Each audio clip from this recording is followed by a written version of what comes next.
पहला यूहन्ना उसका पहला अध्याय 1 से लेके 4 तक हम पढ़ेंगे।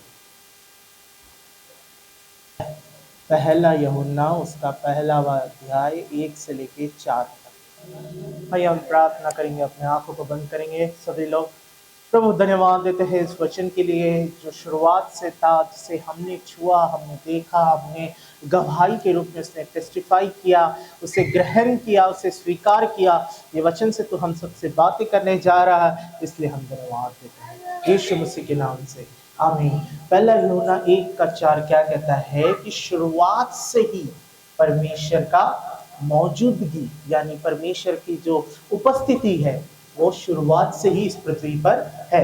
जैसे कि हम जब परमेश्वर पृथ्वी का निर्माण कर रहा था, परमेश्वर की जो आत्मा है वो हर जगह पे वो घूम रही थी, फिर रही थी और एक दूसरे की ओर देखती थी कैसे बना, किस तरह से परमेश्वर ने उसे बनाया, किस तरह से परमेश्वर ने जानवरों को बनाया, आकाश को अलग किया, पक्षियों को बनाया, किस प्रकार परमेश्वर ने बनवाया। ये पवित्र आत्मा वहां पे रहकर सिखाती है और हम देख रही है। और उसी प्रकार से जब हम ये काल में हम देखते हैं, हम तो ये सब तो जानते नहीं, लेकिन ये सारी बातें जब पवित्र आत्मा हम में आती है तो पवित्र आत्मा आने के बाद में ये परमेश्वर हमें प्रकट करता है अपने जीवन में, हमारे सामने में वो यीशु मसीह क्या करता है, पवित्र आत्मा के द्वारा हमें दिखाता है और प्रकट करता है। हालेलुया। तो हम शुरुआत से जानते हैं कि मसीह आने वाला है। हम यशायाह की किताब उसका 9वां अध्याय 6 वचन पढ़ेंगे तुरंत। यशायाह की किताब उसका 9वां अध्याय 6 वचन।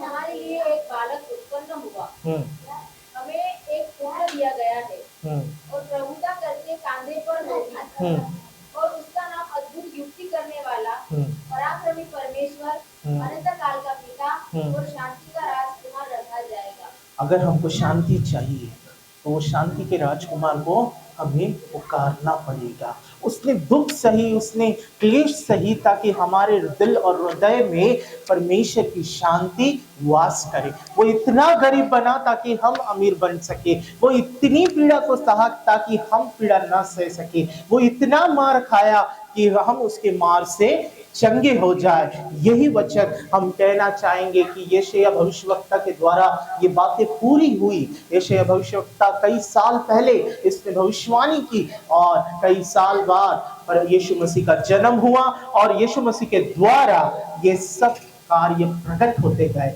यिर्मयाह भविष्यवक्ता, यशायाह भविष्यवक्ता, मीकाया भविष्यवक्ता, ऐसे कई बड़े बड़े भविष्यवक्ता मौसेस के समय से यहाँ तक करके आए कि यीशु आने वाला है, यीशु आने वाला है। कुछ लोगों ने तो ये भी समझ गए कि यीशु और कोई नहीं, एलिया होगा।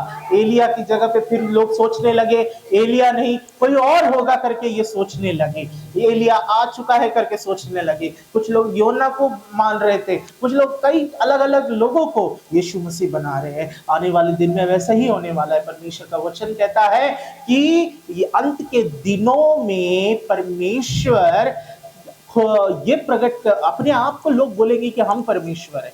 आज हम देखते हैं कई टीवी में, कई न्यूज में खुद ही लोग बाबा लोग बोल देते हैं कि हम परमेश्वर है, हम ये है वो है। शैतान यही घमंड करके वहीं से गिर गया। शैतान अपने आप को परमेश्वर समझने लगा और जब वो परमेश्वर समझने लगा वो स्वर्ग से गिरा दिया गया। हालेलुया। वो उस घमंड जिसने उसने उसके अंदर रखा, अगर हम देखेंगे बाइबल के अनुसार सबसे बड़ा पाप अगर देखा जाए तो हमारा घमंड है।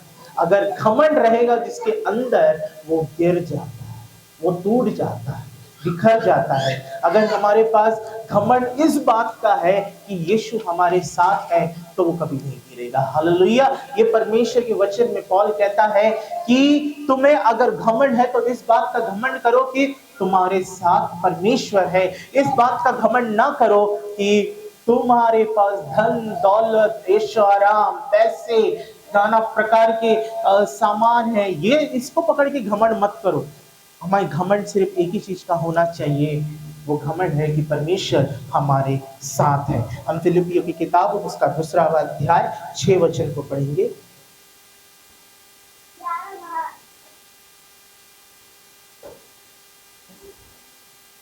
फिलिपियों की परमेश्वर किताब के स्वरूप होकर भी परमेश्वर के तुल्य होने को अपने वश में रखने की वस्तु न समझा। हालेलुया। हालेलुया। वो परमेश्वर रहा, एक एक बड़ा पद पे खड़ा है, वो पद पे रहने के भी बावजूद वो पद को उसने अस्वीकार किया। वो उस चीज के लिए वर्दी था। वर्दी को हिंदी में क्या बोलेंगे? वो योग्य था, उसे परमेश्वर बुलाने का पूरा योग्यता था, लेकिन वो अपने आप को छोटा बनाता गया। जहां कहीं भी गया यीशु मसीह वहां पे अपने आप को छोटा बनाया और परमेश्वर को उसने ऊंचा स्थान दिया। जैसे हम अपने जीवनों में हम सोचते हैं कि हमें प्रार्थना करना है, लेकिन हम आने के बाद करेंगे, नहाने के बाद करेंगे, खाने के बाद करेंगे, हम ऑफिस में जाके करेंगे, या उधर इधर बैठ के हम करेंगे। ये हमारी सोच विचार है। लेकिन वचन में लिखा है अगर हम परमेश्वर को पहला स्थान देंगे तो जब तुम परमेश्वर के पास जाओगे और गिड़गिड़ाओगे, प्रभु तू मेरी आवाज सुन, मैं दुख में हूं, परेशानी में हूं, तो परमेश्वर सबसे पहले आपको सुनेगा। हालेलुया। लेकिन अगर आप परमेश्वर को पहला स्थान ना देते हुए दूसरों को पहला स्थान देंगे, जैसे कि हम मसीह लोगों में एक चीज सामान्य है कि हम परमेश्वर को पहले स्थान पर रखते हैं, दूसरे को अपने माता पिता को रखते हैं, तीसरे को अपनी बीवी को रखते हैं या पति को रखते हैं, चौथे अपने मित्रों को रखते हैं। ऐसी प्रकार से अलग अलग स्टेज एक आते रहते हैं, अपने बच्चे वगैरह वगैरह आते रहते हैं। लेकिन अगर इनमें से अगर एक व्यक्ति को भी आपने ऊपर रखा, परमेश्वर उसको हटा देगा। हालेलुया। परमेश्वर जितना प्यार करता है उतना ही क्रोध भी करता है। अगर हम सोचेंगे हमारा जो पहला पद है हम देंगे किसी व्यक्ति को, हमारे दोस्त को या किसी व्यक्ति को, तो क्या होगा? परमेश्वर उसे हटा देगा। हालेलुया। एक भविष्यवक्ता है वचन के अनुसार, वो अपनी बीबी से बहुत प्यार करता था, परमेश्वर को दूसरा स्थान देता था, प्रभु ने उसकी बीबी को हटा दिया। हालेलुया। परमेश्वर ने खुद उस भविष्यवक्ता से बात किया, मैं तेरी पत्नी को मारने जा रहा हूं। हालेलुया। हालेलुया। तो हमें हर समय परमेश्वर को पहला स्थान देना है। हम कहीं पे भी जाए हमें परमेश्वर को पहला स्थान पे ही रखना है, हमें उसे दूसरे नंबर पे डालने की कोशिश नहीं करना है। जिस दिन तुम उस व्यक्ति को पहले नंबर पर करोगे, वो व्यक्ति तुम्हारे जीवन से हट जाएगा और उसकी जगह पे तुम कितनी भी कोशिश करो वो वापस नहीं आएगा उस जगह पे। अगर हम परमेश्वर को पहला रखेंगे और अब बाकी लोगों को हम पीछे रखेंगे तो प्रभु के हाथों में वो सुरक्षित है। हालेलुया। हम सोचते हैं कि वो नहीं आ रहा, ये नहीं आ रहा, हम अपने मन से आ गए। अगर तुम आए हो प्रभु के लिए तो तुम ही पाके जाओगे। अगर सोच रहे होगे कि मैं जाऊंगा आधी आशीष लेके अपने घर में जाके बाकी लोगों के बीच में मैं बांट दूंगा, वैसा काम करेगा क्या? नहीं करेगा, क्योंकि वो आशीष जिसे तुम लेने आए हो तुम्हें ही मिलेगा और तुम ही उस आशीष को लेके जाओगे। परमेश्वर पिता के समान एक था, यानी यीशु मसीह पिता के समान एक, यानी वो दोनों और कोई नहीं, एक है। जिसने उसे देखा उसने पिता को देखा और जिसने उसे स्वीकारा उस पिता ने उस व्यक्ति को स्वीकार लिया। हालेलुया। हम पढ़ेंगे नीति वचन 3:6।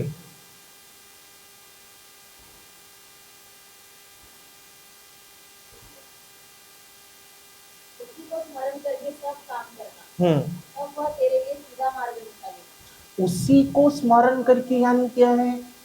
हम हर बातों में उसको याद रखना है, हम हर चीज में उसको पहला रखना है। हम अगर कहीं जा रहे हैं तो सबसे पहले प्रार्थना करेंगे, तो हमने बहुत बड़ा लिस्ट बना लिया, लेकिन लिस्ट बनाने के पहले हमें प्रार्थना करना है, प्रभु हमने लिस्ट बना रहे, तेरी इच्छा से तू जो करना चाहता है वो कर। वचन में ये लिखा है कि हम मनुष्य कई युक्तियों को बनाता है, कई सोच विचारों को वो रखता है, लेकिन उसमें से सिर्फ कुछ ही सफल होते हैं। हमने बहुत बड़ा प्लान किया, हम यहाँ जाएंगे वहाँ जाएंगे, लेकिन परमेश्वर चाहता नहीं कि हम वहाँ जाएं यहाँ जाएं। परमेश्वर की इच्छा के अनुसार ही और वो समय के अनुसार ही हमारे पाँव उस जगह पे पड़ते हैं। हालेलुया। हालेलुया। तो अगर आप जा रहे हो, आपके साथ एक आत्मा आपके साथ हमेशा रहता है, एक स्वर्गदूत परमेश्वर ने हर एक व्यक्ति को दिया है। जब आप उसे हुक्म करोगे, प्रभु वहां पे कार्य करेगा। हालेलुया। यीशु मसीह ने कहा तुम सिर्फ मांगो। मांगो का मतलब है वहां हुक्म करो, तुमको क्या चाहिए।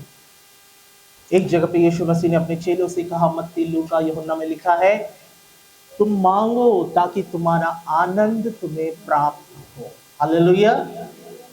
तुम मांगते नहीं इसलिए मिलता नहीं। हालेलुया। तुम मांगते हो लेकिन गलत विचार रख के मांगते हो, इसलिए भी नहीं मिलता। अगर हम सोच में ये विचार करके बैठेंगे, उसका हानि होना, इसका हानि होना, उसका दुर्घटना होना, और ये करके अगर हम बैठेंगे तो वो पूरा तो नहीं होगा। ऐसा मांगो जो प्रभु की इच्छा से है। प्रभु अगर तेरी इच्छा है तो ये मेरे घर पे होने दे, अगर तेरी इच्छा नहीं है तो ये मेरे घर पे होने ना दे। अगर ये वचन में, ये बाइबल में कहीं लिखा है क्रिसमस मनाओ, तो मेरे को बताओ, ऐसा कहीं लिखा है क्या बाइबल में? पूरे बाइबल में अगर आप पढ़ोगे, एक पन्ने में भी ऐसा लिखा नहीं है कि ये 25 दिसंबर को क्रिसमस, कहीं पे लिखा नहीं है। ये लिखा है कि ठंडी का दिन था, ठंड के समय में यीशु मसीह का जन्म हुआ था। वो भोर का तारा दिख रहा था, और भोर का तारा सिर्फ ठंडियों में दिखता है, गर्मियों में तो नहीं दिखता। तो अगर हम यहाँ पे, तो इंडिया में तो हम एक ही दिन मनाते हैं, लेकिन हम विदेशों में देखेंगे तो शुरुआत से लेके अंत तक लगातार क्रिसमस चलता है। अभी तो अमेरिका में 1 दिसंबर से 6 जनवरी तक रहता है क्रिसमस। नया साल नहीं मनाते वो लोग, नया साल तो बहुत दूर की बात हो गया। क्रिसमस मनाते हैं 1 दिसंबर से लेके 6 जनवरी तक। क्यों मनाते हैं? क्योंकि ठंडी उस समय सबसे ज्यादा रहती है, और ठंड के दिनों में ही यीशु मसीह जन्म लिया। हालेलुया। तो अगर हम सोचते हैं हमें क्रिसमस मनाने जाना है, लेकिन परमेश्वर के भवन में प्रार्थना करने नहीं जाना है, उसके विश्राम दिन को नहीं मानना है, तो आप सबसे बड़ा पाप कर रहे हैं। हालेलुया। अगर हम परमेश्वर को, परमेश्वर का समय ना देते हैं, अपने खुद गर्ज के समय में हम सोचते हैं कि जब मुझे जरूरत होगी तब मैं प्रभु को बुलाऊंगा। अब ये सोच के देखो, अगर प्रभु ये सोचे जब मेरी मर्जी हो मैं तेरे को दूंगा, तब आपको कैसा लगेगा? आप तो सोचते हो कि प्रभु तो मेरा, मैं आज मांगा तो मेरे को कल ही होना। क्या तुम प्रभु को वो समय दे रहे हो? क्या तुम वो समय प्रभु के साथ बिता रहे हो? क्या तुमने प्रभु को पहला रखा है? क्या जिससे प्रभु तुम्हारे लिए वो करे? हम तो बहुत बड़े बड़े एक्सपेक्ट करते हैं कि प्रभु हमको कल ही देना चाहिए, परसों ही देना चाहिए। अगर तुम प्रभु को नहीं दे सकते प्रभु का समय, तो प्रभु भी तुमको वो चीज नहीं देगा जिस चीज के लिए आप कई सालों से प्रार्थना कर रहे हो। हालेलुया। विश्राम दिन मानना बहुत जरूरी है। हालेलुया। कल बहुत लोग आए, माने, परमेश्वर की आज्ञा पे चले, प्रभु उनको आशीषित करेगा। हालेलुया। अब जो लोग नहीं मान पाए, अपने अपने कामों में व्यस्त थे, हम क्रिसमस मनाने आ रहे, जिनकी जैसी सोच, फिर जब विपत्ति आएगी, जब फोन आएगा हमको, पास्टर माँ हमारे साथ ये हो गया, पास्टर माँ हमारे साथ वो हो गया, उसके लिए प्रार्थना करो, इसके लिए प्रार्थना करो, ऐसा हो गया, वैसा हो गया, तो तब तुम क्या करोगे? जब तुम प्रभु को ही स्थान नहीं दे सकते, तो तुम उससे क्या एक्सपेक्ट कर रहे हो कि वो तुम्हारे लिए क्या करे? जब परमेश्वर तुमसे प्यार करता है, उसके प्यार की इज्जत करो। जिस दिन वो प्यार गुस्से में बदल जाएगा, उस दिन चाह के भी तुम कितना भी रो लो, प्रभु नहीं सुनते। जब तक परमेश्वर का हाथ हमारे सिर पर है, तब तक आनंद मनाओ, खुशी मनाओ। जिस दिन परमेश्वर का हाथ तुम्हारे सर के ऊपर से निकल जाएगा, तब तुम कुछ भी नहीं रहोगे। हालेलुया। हालेलुया। तो परमेश्वर के साथ बने रहो। फिलिपियों 4:19।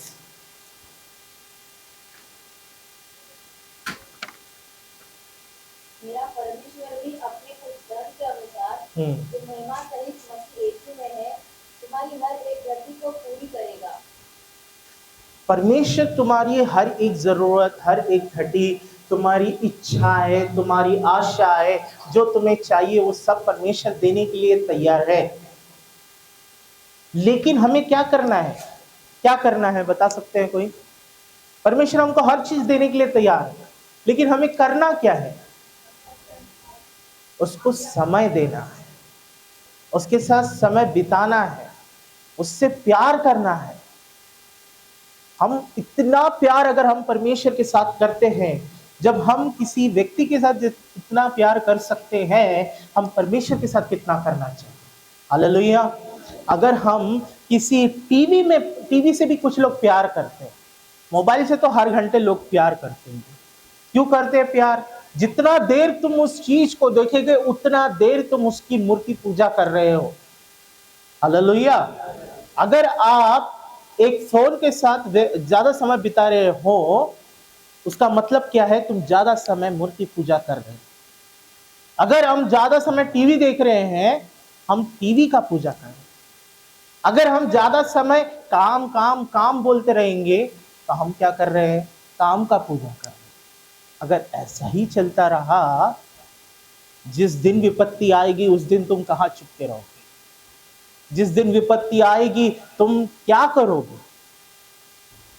परमेश्वर का दास भी कुछ नहीं कर सकता। एक घटना हुई, एक स्त्री के घर में अपनी मनमानी, हर समय अपनी मनमानी। हमारा परिवार इतना परेशान हो गया था, वो परिवार को समझाते समझाते छोड़ दिए उसके हालत पे, खुद आत्महत्या कर। आत्महत्या ऐसा की, हॉस्पिटल तक तो पहुंच गई। हॉस्पिटल में क्षमा मांगने तक उसको प्रभु ने जिंदा रखा। जैसे ही क्षमा मांगी, उसका डेथ हो गया। जैसे हम घर पे पहुंच गए, हमको पता चले गया कि वो डेथ हो गया, तो उनका नाम नहीं लेना चाहता। हालेलुया। ऐसा हो गया। क्यों होता है ऐसा? जब हम अपनी ही इच्छाओं को पूरे करने में रहते हैं, तो परमेश्वर का जो दर्शन तुम्हारे जीवन में है, वो कब पूरा करो? अगर हम सोचते हैं कि हमें ये चाहिए वो चाहिए, कुछ लोग तो ये सोचते हैं कि अभी हमें नौकरी करना है, सबको नौकरी करना है, काम करना तो पड़ेगा, बिना काम के तो आशीष तो मिलेगी नहीं। ये तो परमेश्वर की ओर से श्राप है। उत्पत्ति की पत्री में ये लिखा है कि परमेश्वर ने ये श्राप दिया मनुष्य को कि तू सारे जीवन भर मिट्टी से अपनी उपज को उगाएगा, और उसी प्रकार मनुष्य पूरी तरह से उस उपज को उगाता है, मेहनत करता है, खाता है, पीता है, फिर बाद में वही मिट्टी में मिल जाता है।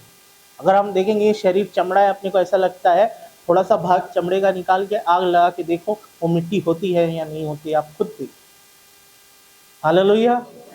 क्योंकि हम मिट्टी से बने हैं, तो हम मिट्टी में ही मिल जाएंगे, उसका कोई इलाज नहीं है। इंसान को तो मरना ही है, आज नहीं तो कल, कभी ना कभी तो मरना है। लेकिन जो व्यक्ति परमेश्वर के वचन को बिना जाने मरता है, उसका हालत क्या होता होगा। हालेलुया। अगर हम पढ़ेंगे यूहन्ना 14:1-3, पढ़ो।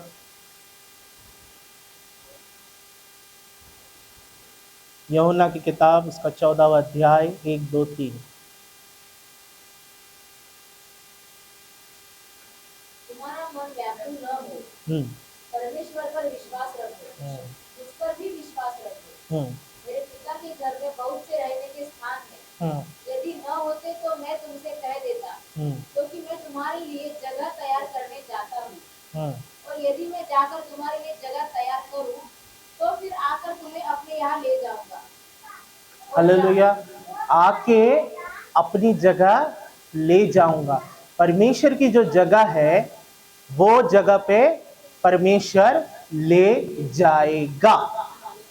लेकिन परमेश्वर ने हमें वो जगह कब तैयार करेगा? जिस दिन हमारी मृत्यु हो जाएगी, हमारा समय इस पृथ्वी से समाप्त हो जाएगा, और परमेश्वर हमें लेने के लिए वो स्वर्ग में बुलाएगा और ले जाएगा अपने साथ, और वहां पे अपने घर में वो रखेगा। जिस घर को परमेश्वर ने बनाया है, उस घर को कोई तोड़ नहीं सकता। परमेश्वर का वचन कहता है।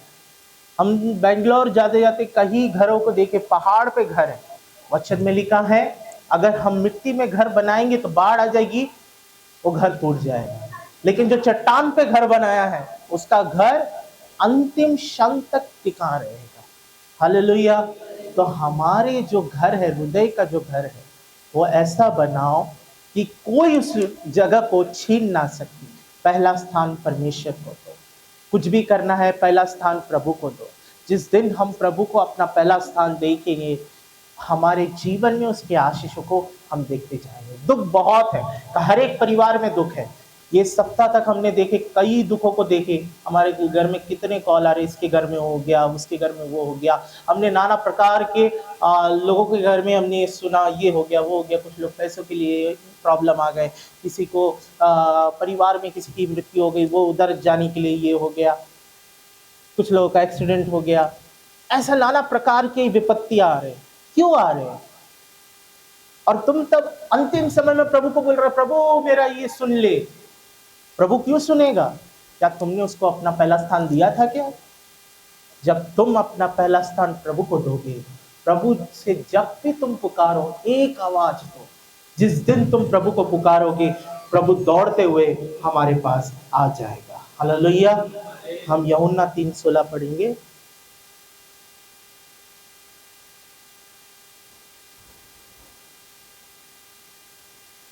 क्योंकि परमेश्वर ने जगत से ऐसा प्रेम रखा, उसने अपना एकलौता पुत्र दे दिया, जो कि उस पर विश्वास करे और नष्ट ना हो, परंतु अनंत जीवन पाए। अनंत जीवन के लिए परमेश्वर ने अपने एकलौते पुत्र यानी यीशु मसीह को दे दिया। अब्राहम से किया हुआ वादा, परमेश्वर ने जब अब्राहम को बोला कि तू अपने बेटे की बलि दे, अब्राहम ने तुरंत अपने बेटे को लेके उस पर्वत पे चला गया और अपने बेटे को मारने के लिए छुरी भी निकाली और मारने बस जा रहा था। परमेश्वर की एक आवाज से सुनाई दी, रुक जा अब्राहम, तेरा बेटा नहीं परंतु मेरा बेटा तेरे सूली पे चढ़ जाएगा। और उसी क्षण परमेश्वर ने वहां पे बछड़ा ला के दिया और अब्राहम ने उस परमेश्वर की बलि भी चढ़ाई और ये भविष्यवाणी भी पूरी हो गई। उस समय अब्राहम से किया हुआ वादा 2000 साल पहले यीशु मसीह ने हमारे लिए वो वादा पूरा किया। हालेलुया। यीशु मसीह जिस दिन पकड़वाया जा रहा था, उसी दिन वो जाके रोने लगा एकांत में होकर, प्रभु अगर ये विपत्ति टल सकती है इसे टाल, परंतु मेरी इच्छा से नहीं प्रभु, परंतु सब कुछ तेरी इच्छा से होने दे। अगर वो चाहता, उसके एक आवाज पे पूरे स्वर्गदूत उतर के आते और उन सिपाहियों को मार सकते थे। अगर वो चाहता, वो अपने आप को लोगों के सम्मुख प्रकट कर सकता था। क्यों नहीं किया? कारण इसलिए कि वो पापियों लोगों के लिए, गरीब लोगों के लिए, अधर्मी लोगों के लिए आया था, ना कि अमीर लोगों के लिए, ना कि अच्छे लोग रहने वालों के लिए नहीं आया था। यीशु मसीह पापियों के लिए आया था और वो पापियों से सबसे ज्यादा प्यार करता है। अगर आपने कहीं ना कहीं, कभी ना कभी, कोई समय में पाप किया है, उसकी क्षमा आज तक नहीं मांगी है, तो हृदय में खोल के हम उस क्षमा को मांगेंगे। अगर हम नहीं मांगते तो वो आशीष हमारे जीवन में आता ही नहीं है, वो वही रुक कर रहता है। हमारे जीवन में हमने कई अनगिनत पाप किए, लेकिन जब तक हम उसका क्षमा नहीं मांगते, प्रभु आशीषित नहीं करता। उस घर को कब आशीष देगा? जब वो पाप की क्षमा होती है। हालेलुया। जब हमारे हृदय से हम पूरे दिल खोल के हृदय से हम जब प्रार्थना करते हैं, प्रार्थना करने के बाद जब हम प्रभु को अपने पहले स्थान पर रखकर उसे कहेंगे कि प्रभु मैंने ये पाप किया, उसके लिए मुझे क्षमा कर, तो वो स्वर्ग से उतर कर तुम्हें क्षमा करेगा, अपने गले लगाएगा और आपको आशीषित करेगा। हालेलुया। आखिरी वचन यशायाह 26:3। यशायाह 26:3।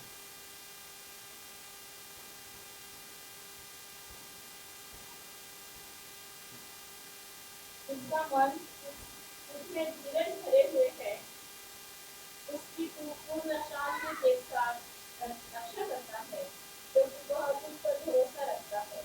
जितने लोग डरे हुए हैं, परेशान हैं, व्याकुल है, चिंता में हैं, अपने हृदय से वो लोग रो रहे हैं, अपने अपनी परेशानियों को लेके रो रहे हैं, अपने घर के बातों को बाहर प्रकट नहीं कर पा रहे हैं, अपने अंदर के बात को बाहर निकालना चाहते हैं लेकिन निकाल नहीं पा रहे, किसी को बता नहीं पा रहे, तो प्रभु को बताओ।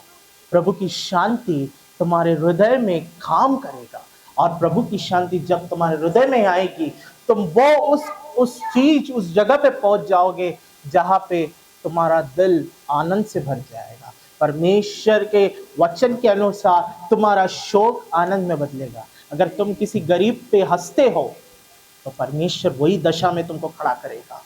अगर तुम मदद नहीं कर सकते उस व्यक्ति की, तो कुछ तो कर सकते हो ना, वो करो। ऐसी दशा में प्रभु भी कभी ना कभी उस व्यक्ति को रखेगा।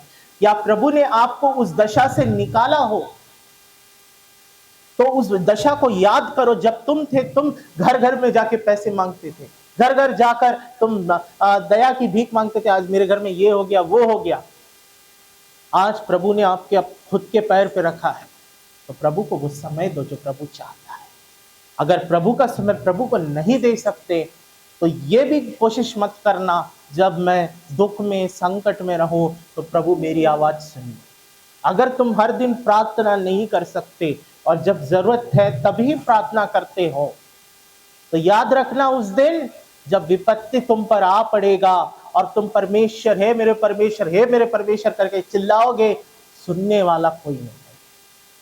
और उस दिन तुम उस दुख, उस पीड़ा को, उस परेशानी को प्राप्त करोगे और रोते हुए, दांत पीसते हुए अपने आप को कोसोगे।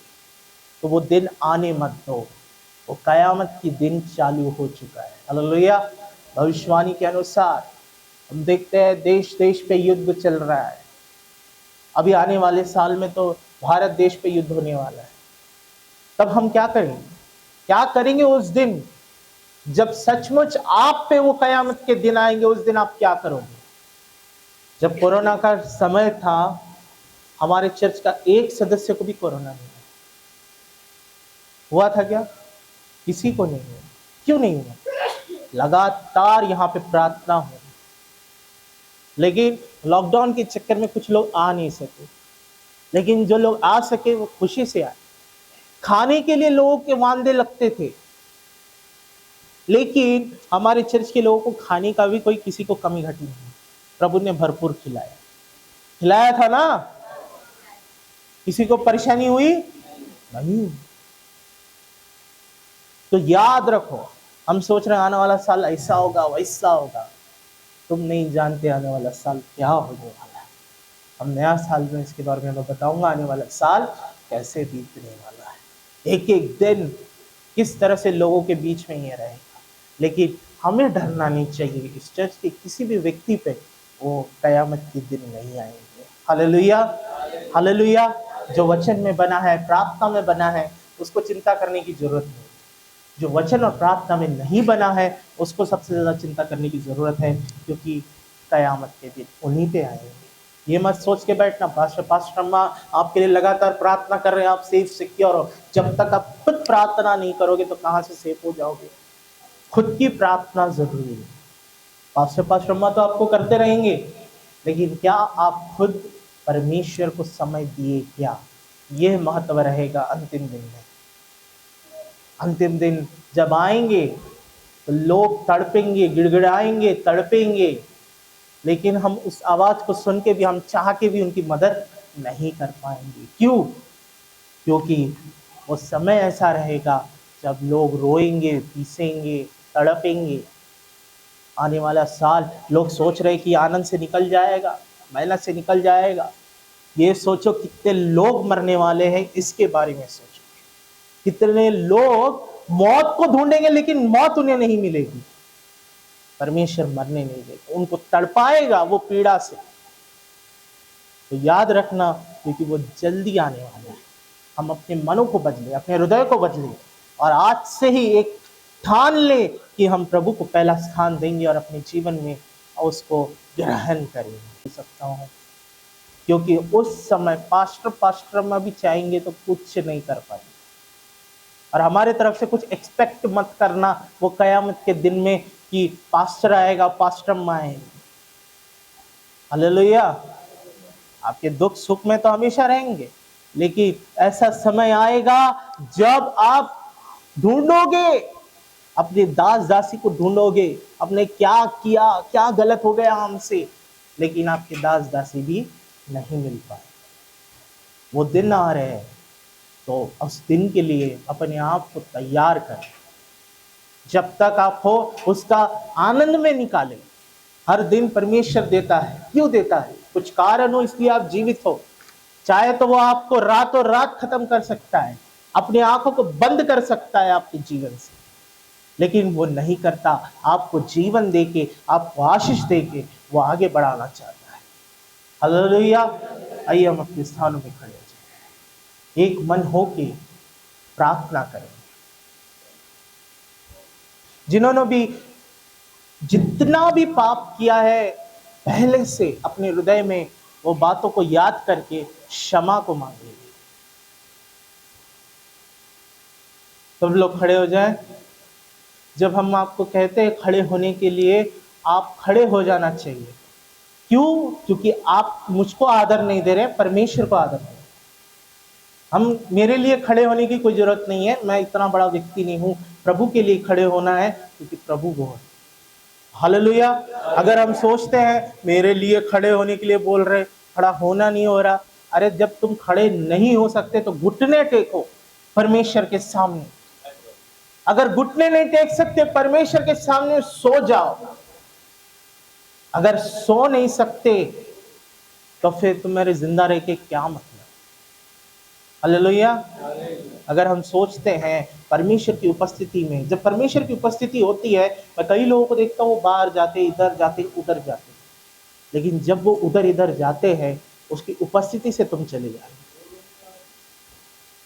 परमेश्वर का समय प्रभु को दो। हम प्रभु को समय देने आते हैं यहाँ पे, लेकिन उसको समय नहीं देते हैं, उसका आदर नहीं करते, अनादर करते हैं।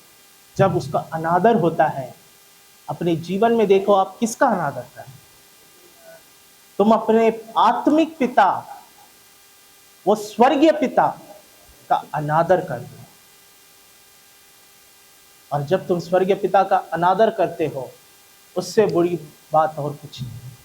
हम उसे आदर के स्वाद से स्वीकारना चाहिए। आइए हम अपनी आंखों को बंद करें। धन्यवाद देते हैं पिता परमेश्वर, पूरी आदर सम्मान के साथ आपके सम्मुख आते हैं, अपने हृदयों को खोलते हैं प्रभु। इस क्रिसमस के शुभ अवसर पे प्रभु, जिन्होंने भी बचपन से लेके जब से पैदा हुए हैं आज तक जो पाप है प्रभु, जिसे वो कभी याद नहीं करना चाहते, जिसे बाहर लाना नहीं चाहते, उस पाप की और ये सब बेटे बेटियां देख रहे हैं प्रभु, अपने हृदय में रख रहे हैं प्रभु। प्रभु उस पाप के लिए उन्हें क्षमा कर। तेरा वचन कहता है अगर तेरा दास उन्हें क्षमा करेगा तो आप स्वर्ग से उन्हें क्षमा करें। प्रभु आप इन्हें क्षमा करें, इनके अपराधों को क्षमा करें प्रभु। जिस विपत्ति से उस समय में उन लोग निकल के आए हैं, उस बातों के लिए जो मजबूरन उन्हें करना पड़ा, उस पाप के लिए उन्हें क्षमा कर। परमेश्वर आज हम अपने आप को आपके सम्मुख रखते हैं, खाली हृदय से, खाली दिमाग से हम आपके पास आते हैं। हमारे दिल और हृदय को तो छू स्पर्श कर और आशीषित कर। आपके वचन जो दोधारी तलवार है, जो कभी हमसे दूर नहीं हो सकता, उस वचन को हमारे हृदय में रख। जो वचन जिस मंदिर में तूने हमें बनाया प्रभु, हमारे हृदय को उस बचा, जिसे उस हृदय में शैतान प्रवेश ना करने पाए। हम हमेशा आपको पहला स्थान दे प्रभु, आपसे सबसे ज्यादा प्यार करने वाले बने प्रभु, आपको आदर करने वाले दे प्रभु, आपको अनादर नहीं परंतु आदर करने वाले बने। और प्रभु हम आपको धन्यवाद देते हैं ये समय में पिता परमेश्वर, अपने वचनों के द्वारा हम सबसे बातें किया, अपने वचनों को हम सबों के हृदय में तू वास किया पिता परमेश्वर। इन सभी बातों के लिए मैं आपको धन्यवाद देता हूं। हम सबों के पापों को तूने क्षमा किया, इसलिए हम धन्यवाद देते हैं प्रभु। आपकी आशीष आज से इन परिवारों पे होने दे। अगर मैं आपका भविष्यवक्ता हूं तो आज हर एक के घर में आनंद होने दे। जब यहां से वो अपने घर को लौटे, जब अपने घर में पैर रखे, वो शांति यीशु के नाम से वो घर में जाए, वो आशीष यीशु के नाम से वो घर में जाए, वो अभिषेक उस घर में जाए, वो धन की आशीष उस घर में जाए, गरीबी खत्म हो जाए, और मेरे एक बीमारी जाता जाए और इस घर में उद्धार आने दे और हर एक जन तेरे आग में जलने पाए प्रभु। तेरे पवित्र आत्मा की आग, जैसे आप आग में हर समय रहते हैं, वैसे ही यहाँ का हर एक व्यक्ति वो आग में रहने के लिए सहायता करता है। तो हमारे हृदय के दुखों को जानता है। कई लोग यहाँ पे है प्रभु जो पैसों की आर्थिक स्थिति में दबे हुए हैं, यीशु के नाम से प्रभु उनके जीवन में धन की आशीष आने दे, यीशु के नाम से आने दे। और प्रभु धन के दरवाजे खुलने दे यीशु के नाम से। तो मांगने पे स्वर्ग को खोल के स्वर्गीय आशीषों को दे सकता है। प्रभु तूने मिस्री लोगों को स्वर्ग का मन्ना खिलाया, तो प्रभु इनके घर में तू वो आनंद दे सकता है और वो धन की आशीष भी दे सकता है। ये मैं विश्वास करता हूं।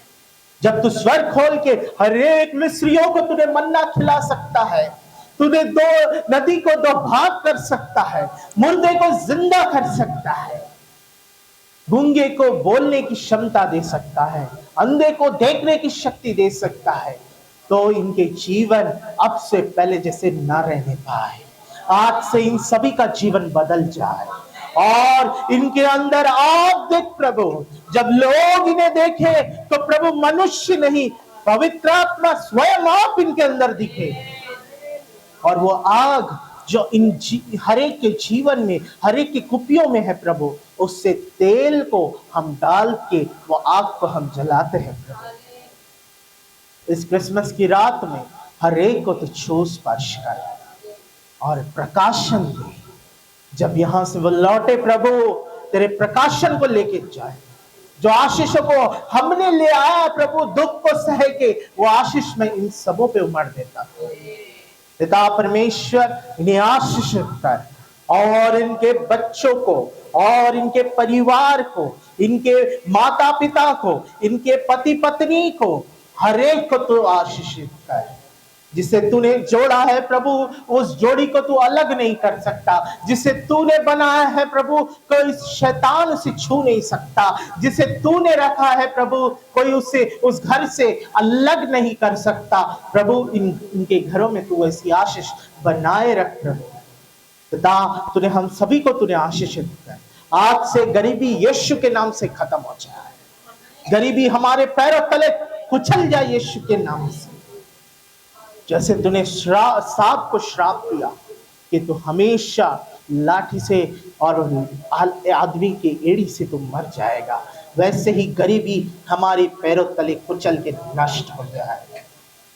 हमारी कलीसिया के लोगों को उठा, जिन्हें नौकरी नहीं है यीशु के नाम से मिल जाए, जिन्हें प्रमोशन चाहिए यीशु के नाम से मिल जाए।